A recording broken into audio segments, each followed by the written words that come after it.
Hey guys, what's going on? Darth Cinema here, coming to you with another bonus video.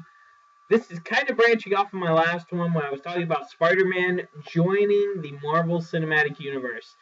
I've talked with a couple people, and some people were, of course, less than pleased about my video, mainly because of two reasons: the sound quality and, well, my inability to form coherent sentences. This mic, let me just point this out right now, this mic is a built-in microphone into my laptop. I cannot afford another mic, at least for the present moment, so you guys will have to deal with this for a little while. I'm sorry. And as for my inability to speaketh the King's English, that was more of the part. I was really excited that this had happened. I had a feeling that Spidey would join the MCU. I just didn't know it would be this soon. With all the rumors swirling around, and with the leaked information we got from Sony, from the hack early in late 2014, I just been turning the news over about Spidey joining the MCU in my head, and I think, okay, what is this going to have? What ramifications will this have on the Marvel Universe in general? So I'm just going to ramble on a little bit about what I think might happen. So let's go over the effects of just announcing Spidey's presence in this. 4 films were pushed from their release dates. They were pushed back a couple of months. Nothing really serious. I'm going to go over them now. Thor Ragnarok has been moved to November 3rd, 2017. We have Black Panther being moved to July 6, 2018, Captain Marvel for November 2nd, 2018, and Inhumans on July 12th, 2019. So, yeah, those films were pushed back a couple of months, but it really shows you how important Spider-Man is to the Marvel Cinematic Universe. And also, another thought, they better explain what the hell Spidey was doing during the events of the Avengers. I don't care if it's a flashback sequence. Personally, I would love that if we got to see Spider-Man kicking Chitauri ass in Manhattan. That would be awesome. But they just don't. They don't. It's not like officially recognized in the Avengers. Kind of a side thing. I would love it if they did that. That would kind of explain, like, where have you been? Where were you during this? Because I think that if they don't answer that question, either during Civil War or the Spider-Man film coming out on July 28th, 2017, I will be very disappointed. Because that's one of the things that when you're talking about continuity with the Marvel Cinematic Universe, with everything so tightly knit, if they overlook that one small crucial detail of what Spider-Man was doing during Phase 1 and Phase 2, that's going to be a stumbling block for them. Like, really, that's going to be a really big mess up for them. And I say big mess up compared to everything else that they've done so far. I mean, there has been very little I've actually gotten mad about, aside from Iron Man 3. Yes, I am one of the people who did not like Iron Man 3. The visuals were great. I did not like the plot twist with the Mandarin. I know why people do. I understand why people like it, but I personally did not like it. But that is beside the point.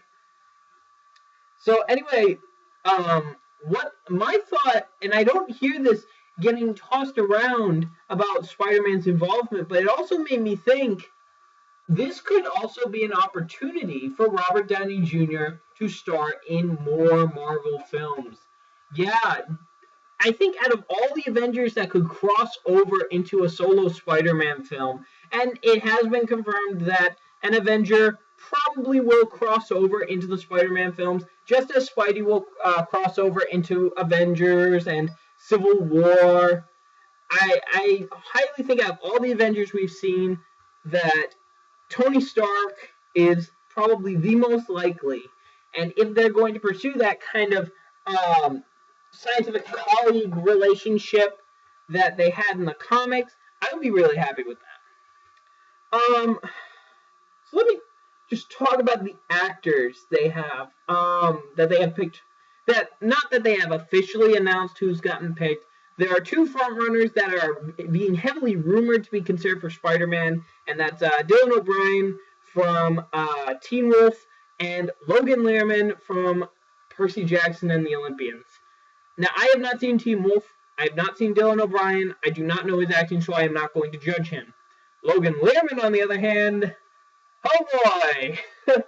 I'm kind of on the fence about him. Perks of Being a Wallflower was awesome, and he portrayed a high schooler very well, and since they are going for a high school Spider-Man, he seems a good fit. But then you have Percy Jackson and the Olympians. It's like the whole Ben Affleck being Batman. I'm going to use an analogy. Ben Affleck is a great actor. He's a great director. But then there's those couple of performances that always nag in the back of your mind, and it makes you doubt that he can have the acting chops to pull this off. Percy Jackson and the Olympians, both The Lightning Thief and Sea of Monsters, are those doubts for me where Logan Lerman is concerned for playing Spider-Man. I will be so happy to be proven wrong, but I'm just saying this right now. I liked Andrew Garfield's Spider-Man. I'm just saying outright right now, and I will put a link actually in the description for this article where Andrew Garfield's Spider-Man was considered for the Marvel Universe. And I'm actually kind of bummed that we didn't get it, because for all the crap that the Amazing Spider-Man movies get, I actually liked the Amazing Spider-Man movies. And I felt that the death of Gwen Stacy was handled very well in there. Was there too much romance, not enough action? Perhaps. I thought the whole marketing campaign, the whole marketing bait and snatch with the Rhino that got me mad. I will admit, I am not going to deny that pissed me off, that we did not get the Rhino he wasn't an active participant in the greatest battle that we were told was going to happen.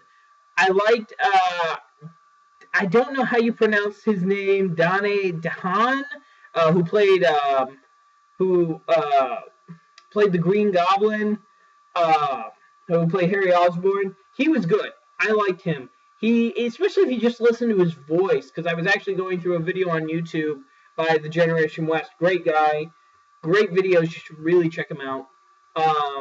Showing different voices of characters, and one of them was the Green Goblin, and it showed DeHaan's interpretation of the Green Goblin. And it's just, even listening to the voice, you could really hear the insanity just dripping from his voice. And I hope they probably won't bring him back, which is sad, because I would have liked to have seen that more. I love the design of Electro. I think it's like when I'm looking at the designs of the characters in the comics compared to what they are in the films, Electro's was a big step up, and I actually liked his design. It wasn't goofy, it wasn't, if you've seen the comic book design of Electro, you know what I'm talking about. I felt that the design was a big step up, and the CGI was really well done when it came to showing all the electrical synapses that went through his brain that you can actually see as you're watching. But yeah, going back to, I've gotten off track. Oh my gosh, see, now this is what happens when I ramble. I have my thoughts together, and now they just fall apart. So anyway, what do you guys think about this new Spider-Man? I think if Marvel is putting their brains together with Sony, if they got really good writers for this, and now you have Kevin Feige as a producer for the Spider-Man film, I honestly think that this Spider-Man film could possibly be one of the best Spider-Man films since Spider-Man 2. Spider-Man 2 was my favorite Spider-Man. Alfred Molina, Doc Ock, fantastic.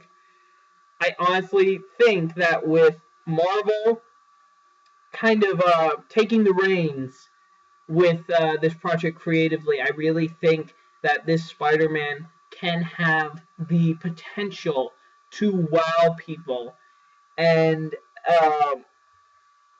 it'll be a big risk. That is no doubt, especially when you're rebooting something. About 3 years since the last reboot, a lot of people are going to be like, "Oh, do we really need this?"